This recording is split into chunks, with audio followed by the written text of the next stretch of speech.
ایک دفعہ کا ذکر ہے کہ ایک ہاتھی اور کینگرو بہت اچھے دوست تھے۔ دونوں آپس میں ملتے ہیں ایک دوسرے سے۔ کینگرو ہاتھی سے کہتا ہے کہ میرا ندی کے اس پار باغ میں پھل کھانے کا بہت دل کرتا ہے، میں ادھر جانا چاہتا ہوں۔ تو ہاتھی کینگرو کو کہتا ہے کہ تم میری پیٹھ پر سوار ہو جاؤ اور میں تمہیں ندی پار کروا دیتا ہوں، کیونکہ ندی میں بہت خطرناک مگرمچھ ہیں۔ ہاتھی کینگرو کو اپنی پیٹھ پر بٹھاتا ہے اور یوں وہ دونوں آہستہ آہستہ ندی پار کرنے لگتے ہیں۔ ہاتھی کینگرو کو اپنی پیٹھ پر بٹھا کر بحفاظت آہستہ آہستہ ندی کے اس پار لے جاتا ہے۔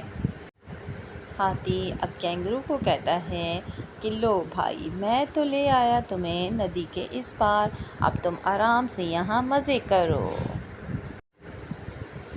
یوں وہ دونوں ندی کے اس پار مزے سے سیب، کیلے، آم اور طرح طرح کے فروٹ پھل کھاتے ہیں اور وہ دونوں بہت انجوائے کرتے ہیں۔ جب وہ کھا کر فارغ ہو جاتے ہیں تو کینگرو ہاتھی کو کہتا ہے کہ بھائی اب میں اپنے گھر واپس جانا چاہتا ہوں۔ ہاتھی کہتا ہے کہ اب تم آرام سے دھیان سے جانا۔ یہ کہہ کر ہاتھی اپنی راہ پہ ہو لیتا ہے اور کینگرو ندی پار کرنے کے لیے چلا جاتا ہے۔ ابھی کینگرو ندی کے پاس ہی پہنچتا ہے تو دیکھتا ہے کہ دو مگرمچھ بڑے بڑے منہ کھولے اسے کھانے کے انتظار میں ہیں۔